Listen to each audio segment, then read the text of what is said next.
Selamat pagi, saudara-saudara. Ini kita akan dengar firman Tuhan yang menjadi saksi bagi rumah kita. Saudaraku, sebentar lagi kita akan memperingati hari kenaikan Tuhan Yesus ke surga ya. Sebelum Tuhan Yesus naik ke surga, dia kasih pesan sama murid-muridnya. Apa pesan itu, saudara? Dan itu pesannya juga buat kita, gereja Tuhan. Dan Tuhan Yesus itu kepada kita adalah di Matius 28 ayat 18 sampai 20. Dia berpesan sebelum dia meninggalkan bumi ini pada murid-muridnya dan pada gereja Tuhan. Di Matius 28 ayat 18 artinya firman Tuhan yang berkata demikian. Yesus mendekati mereka dan berkata, "Padaku telah diberikan segala kuasa di sorga dan di bumi. Karena itu, pergilah, jadikanlah semua bangsa muridku dan baptislah mereka dalam nama Bapa dan Anak dan Roh Kudus. Dan ajarlah mereka melakukan segala sesuatu yang telah kuperintahkan kepadamu. Dan ketahuilah, aku menyertai kamu senantiasa sampai kepada akhir zaman." Ini pun sama. Dan ini diberikan pada kita yang berdoa pagi hari sebagai gereja Tuhan, yaitu untuk pergi bawa kabar baik kepada dunia yang berdosa ini. Lalu menjadikan bertobat menjadi muridnya dan baptislah dia. Lalu ajarkan melakukan segala sesuatu perintah Tuhan. Gimana saudara pesan ini? Apa di tahun 2025 ini pesan hamba-hamba Tuhan kita menjadi saksi boleh membawa itu jiwa kepada Tuhan satu tahun ini. Pesannya yang Tuhan berikan pada gereja, kita pribadi lepas pribadi kepada kita pendoa-pendoa. Biarlah kita boleh menjadi pemenang Kristus, boleh menyaksikan siapa Yesus Tuhan. Teman saudara, pada waktu saudara bersaksi apakah ada tantangan, susah atau takut? Nanti apa kata Tuhan? Jadi itu yang namanya amanat agung bagi gereja Tuhan, menyampaikan kabar keselamatan bagi jiwa-jiwa ya. Karenanya pesan itu dikatakan yang tadi Matius 28 ayat 18 itu adalah amanat agung. Coba sebelumnya kita boleh berintrospeksi diri. Saudaraku, pada waktu kita diajak berdoa atau pergi ibadah gereja atau konsel, membaca Alkitab, berdoa pagi hari ini, hanya nggak jadi satu tantangan yang berat, bukan? Nggak mengganggu kenyamanan kita.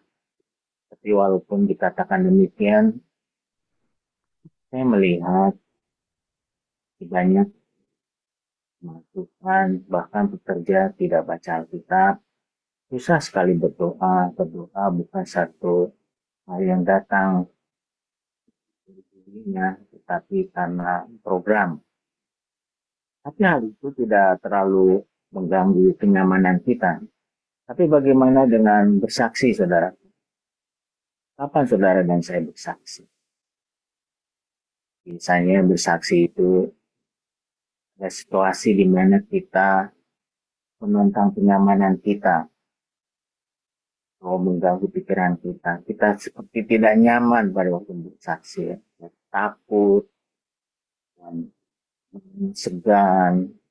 Sedangkan murid-murid Tuhan Yesus diberi pesan tadi. Jadi selama 3,5 tahun, murid-murid Tuhan Yesus diajar oleh Tuhan Yesus. Ya besok pesan terakhirnya itu amanat agung boleh nyampe.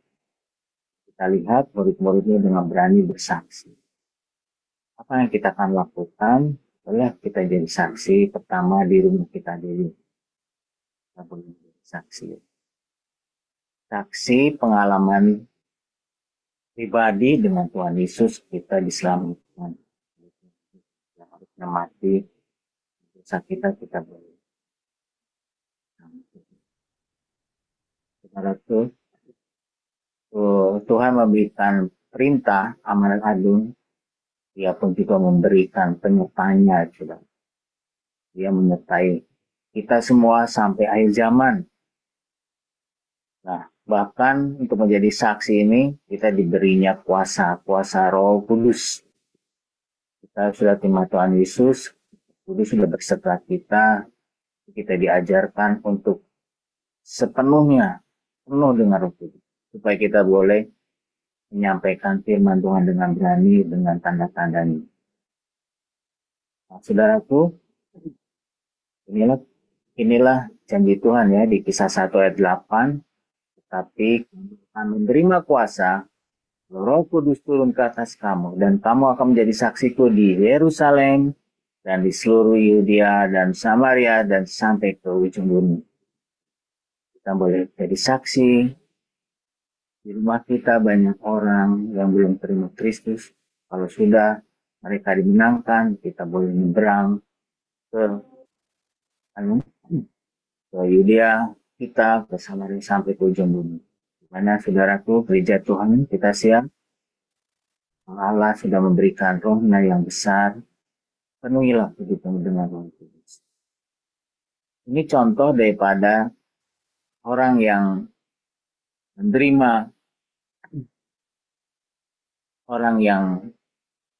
menerima kuasa Roh Kudus.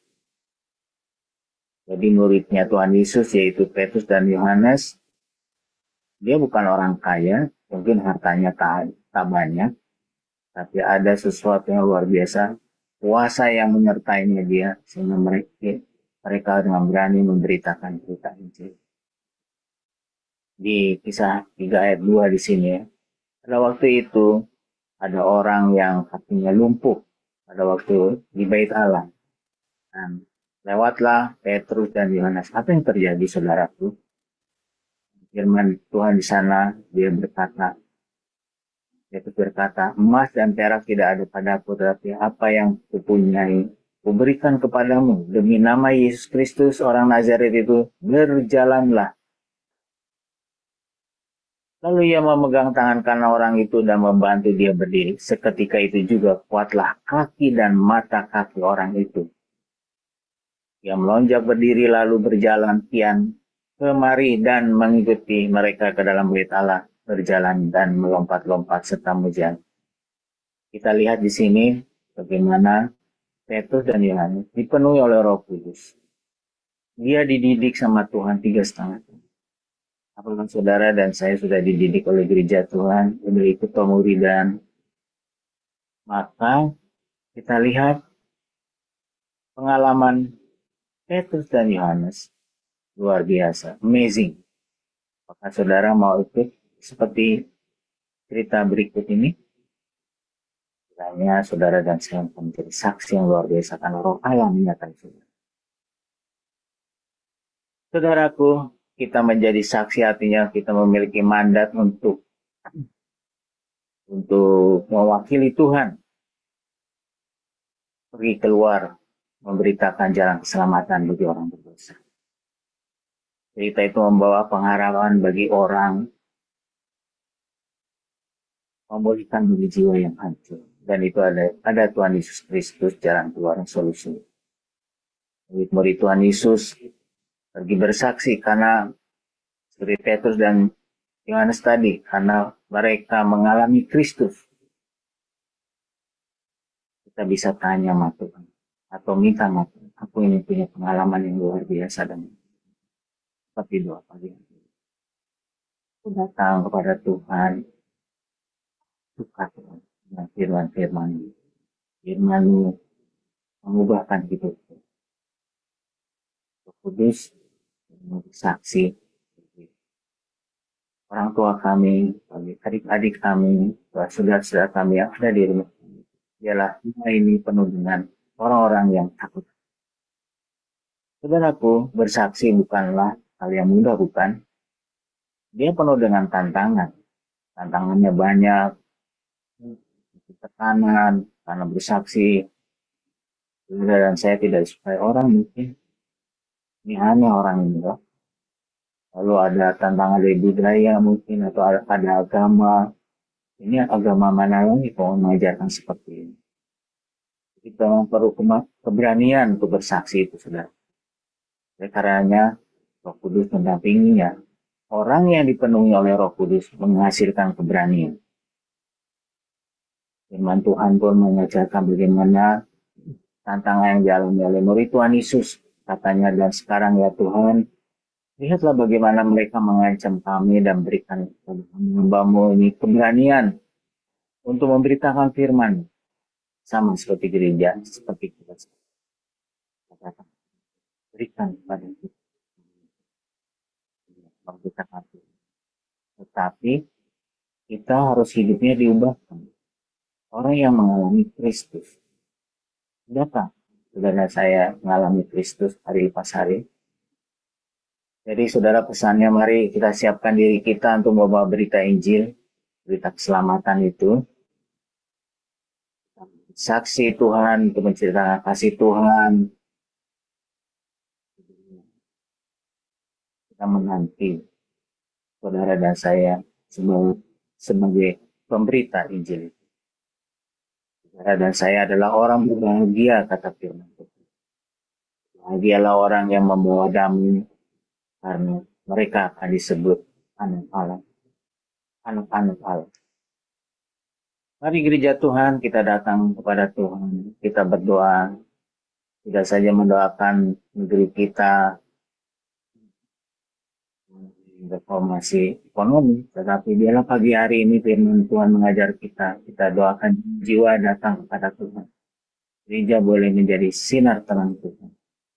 Orang datang ke Tuhan mengalami Yesus Kristus. Saudara dan saya boleh mengalaminya. Siapkan diri Anda, mari kita doakan negeri ini.